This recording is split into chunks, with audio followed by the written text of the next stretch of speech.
Sir, Nehru പ്രധാനമന്ത്രിയായത് പോലും ജനാധിപത്യ വിരുദ്ധമായ, അങ്ങേയറ്റം ജനാധിപത്യ വിരുദ്ധമായ നടപടികളുടെയല്ലേ? അദ്ദേഹത്തിന് ഒരു ഒറ്റ പോപ്പുലർ വോട്ട് കിട്ടിയിട്ടുണ്ടോ പ്രധാനമന്ത്രിയാകാൻ? രാജ്യത്തെ 15 PCCകളും വോട്ട് ചെയ്താർക്ക?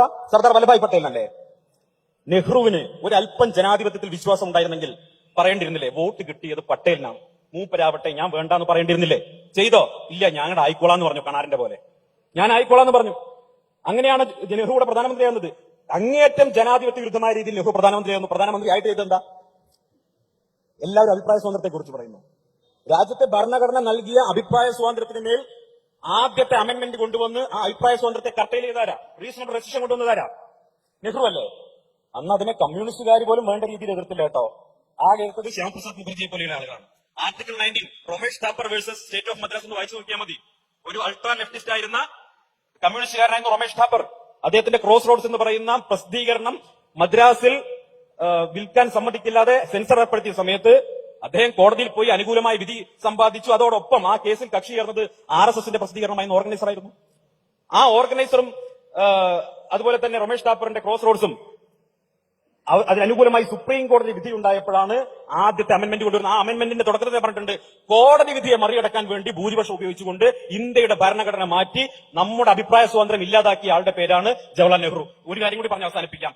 നെഹ്റുവിനെ ഹിറ്റ്ലർ എന്ന് വിളിച്ചതിനാണ്, നെഹ്റുവിനെ ഹിറ്റ്ലർ എന്ന് വിളിച്ച് കവിത എഴുതിയതിന്റെ പേരിൽ ഒരു കവി ഒരു വർഷമാണ് ഇന്ത്യയിൽ ജീവിക്കുന്നത്. ഞങ്ങൾ ഭരിക്കുന്ന സമയത്ത് ഇവിടെ ആവിഷ്കാര സ്വാതന്ത്ര്യത്തിന്റെ പ്രശ്നമാണ്, ഞങ്ങൾ ഭരിക്കുന്ന സമയത്ത് ഇവിടെ അസഹിഷ്ണുതയാണ്. എന്നിട്ട് ഇതിന്റെ അപ്പോസ്തലനായിട്ട് ഇവിടെ ഇരിക്കുന്ന സനോജും അപ്പുറത്തിരിക്കുന്ന രാഹുൽ മാങ്കുട്ടത്തിലും അതിനപ്പുറത്തിരിക്കുന്ന ഷാജി സാഹിബ് ആരെയാ വാഴ്ത്തുന്നത്? ജവഹർലാൽ നെഹ്റുവിനെ. അവിടുത്തെ ഷാജി സാഹിബിനെ തുടങ്ങും.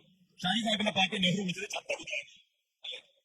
ഇപ്പുറത്തിരിക്കുന്ന സനോജിന്റെ പാർട്ടി ആദ്യമായിട്ട് അധികാരത്തിലെത്തിയപ്പോ ഭരണഘടന ഉപയോഗിച്ചുകൊണ്ട് ആ സർക്കാരിനെ, ജനം തെരഞ്ഞെടുത്ത സർക്കാരിനെ പിരിച്ചുവിട്ടതും ഇതേ ജനാധിപത്യത്തിന്റെ അപ്പോസ്തലനായിരുന്നു, മിശിഹായിരുന്നു, നെഹ്റു ആയിരുന്നു. ഇനി നെഹ്റുവിന്റെ കാലത്ത് സംഭവിച്ചിട്ടുണ്ടെങ്കിൽ നെഹ്റുവിന്റെ ജനാധിപത്യവാദിയായിരുന്നു. ഇന്ത്യയിൽ എങ്ങനെയാണ് ആരാണ് പറയേണ്ടതെന്ന് തീരുമാനിക്കുന്നത്? ജനങ്ങളല്ലേ. ആ ജനങ്ങൾ പറയാനുള്ള അവകാശം ഇലക്ഷനിൽ മാൻഡേറ്റ് ആയിട്ട് കൊടുത്ത ആളുകൾ അത് പറയുമ്പോ നിങ്ങൾ അവിടെ ഇരിക്കും, ഞങ്ങൾ പറയാൻ എങ്ങനെ പറയും? 50 പോലും അടിച്ചിട്ടില്ല 2 തവണയായിട്ട്, 50 പോലും അടിച്ചിട്ടില്ല. ഞങ്ങൾ 2 തവണ അധികാരത്തിൽ വന്നു, ജനങ്ങളെ കൺവിൻസ് ചെയ്ത് അധികാരത്തിൽ വന്നു. ആ ജനങ്ങളുടെ ശബ്ദമാണ് സർ ഇന്ത്യയുടെ പ്രധാനമന്ത്രിയുടെ അല്ലെങ്കിൽ ഇന്ത്യയുടെ ഭരണകർത്താക്കളോ അതിന് പുറത്തു വരുന്നത്. നിങ്ങൾക്ക് അസ്വസ്ഥരായിട്ട് കാര്യമൊന്നുമില്ല. പിന്നെ ആരെയാ താരതമ്യം ചെയ്തത്? ഹിറ്റ്ലറുമായിട്ട് താരതമ്യം ചെയ്തു. നോക്കൂ, എന്തൊരു വൈരുദ്ധ്യമാണ്. ആരെയാണ് ഹിറ്റ്ലറുമായി താരതമ്യം ചെയ്യാൻ സാധിക്കുന്നത്? ഹിറ്റ്ലറെയും ആരെയുമാണ് താരതമ്യം ചെയ്യാൻ സാധിക്കുന്നത്? 1933 ജർമ്മനിയിൽ എങ്ങനെയാണ് ഹിറ്റ്ലർ അടിയന്തരാവസ്ഥ പ്രഖ്യാപിച്ചത്? ജർമ്മനിയിലെ പാർലമെന്റിന് കമ്മ്യൂണിസ്റ്റുകാര് തീ കൊടുക്കാൻ പോവുകയാണ് എന്ന് പറഞ്ഞു ഹിറ്റ്ലർ അവിടെ ഭരണഘടനയിലെ തന്നെ വകുപ്പുകൾ ഉപയോഗിച്ചുകൊണ്ട് ഭരണഘടനയെ അപ്രസക്തമാക്കി അടിയന്തരാവസ്ഥ പ്രഖ്യാപിച്ചു. അതിനുശേഷം ഹിറ്റ്ലർ അവിടെ മാധ്യമ സ്ഥാപനങ്ങളെ മുഴുവൻ സെൻസർ ചെയ്തു. അതിനുശേഷം ഹിറ്റ്ലർ എന്ത് ചെയ്തു? അദ്ദേഹത്തിന്റെ നടപടികൾ പാർലമെന്റിനകത്ത് വിജയിപ്പിക്കാൻ തക്കവണ്ണമുള്ള ഭൂരിപക്ഷം ഇല്ലാതിരുന്നത് കൊണ്ട് പ്രതിപക്ഷത്തെ മുഴുവൻ ജയിലിലടച്ചു. അതിനുശേഷം അദ്ദേഹം എന്ത് ചെയ്തു? ജയിലിലടച്ച ശേഷം അദ്ദേഹത്തിന് വേണ്ട പരിഷ്കരണങ്ങൾ വരുത്തി. അതിനുശേഷം ഗീബൽസ് പറഞ്ഞു, അതിനുശേഷം അദ്ദേഹം 25 പരിപാടി നടപ്പാക്കി. 25 പരിപാടി ജർമ്മനിയുടെ വികസനത്തിന് വേണ്ടിയിട്ട്. അതിനുശേഷം ഗീബൽസ് പറഞ്ഞു, ഹിറ്റ്ലറാണ് ജർമ്മനി, ജർമ്മനിയാണ് ഹിറ്റ്ലർ. ഇനി നിങ്ങൾ ഇന്ത്യയിലേക്ക് പരിശോധിക്കും, ഇതേ കാര്യം ഇവിടെ ചെയ്തു തരാം. ഭരണഘടനയിലെ തന്നെ വകുപ്പുകൾ ഉപയോഗിച്ചുകൊണ്ട് ഭരണഘടനയെ അപ്രസക്തമാക്കി അടിയന്തരാവസ്ഥ പ്രഖ്യാപിച്ചു. മാതൃഭൂമി അടക്കമുള്ള സകല മാധ്യമങ്ങളുടെയും വായ മൂടിക്കെട്ടി. അതിനുശേഷം പ്രതിപക്ഷത്തെ മുഴുവൻ ജയിലിലടച്ചു. 20 കർമ്മ പരിപാടി പ്രഖ്യാപിച്ചു. അപ്പൊ മകൻ സഞ്ജയ് ഗാന്ധിക്ക് തോന്നി പോരാ, 5 കൂട്ടി പ്രഖ്യാപിച്ചു. അങ്ങനെ ഹിറ്റ്ലറുമായി സമമായി 25 പരിപാടി പ്രഖ്യാപിച്ചു. അതിനുശേഷം കോൺഗ്രസിന്റെ പ്രസിഡന്റായിരുന്ന ഭറൂച്ച പറഞ്ഞു, ഇന്ത്യയാണ് ഇന്ദിര, ഇന്ദിരയാണ് ഇന്ത്യ. അപ്പൊ ഹിറ്റ്ലറും ആരും തമ്മിലാണ് താരതമ്യമുള്ളത്? ഹിറ്റ്ലറും ഇന്ദിരാഗാന്ധിയും തമ്മിലാണ് താരതമ്യപ്പെടുത്തേണ്ടത്.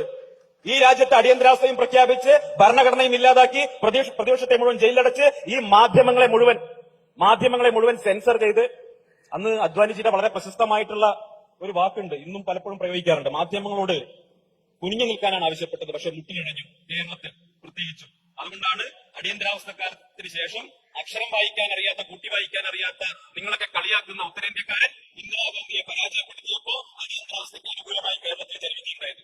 ഈ മാതൃഭൂമി, മനോരമയും അടക്കമുള്ളവർ ഉണ്ടാക്കിയിട്ട് നരേറ്റീവിന്റെ ഭാഗമായിട്ട് ഇപ്പോഴും അതാണ് സംഭവിക്കുന്നത്.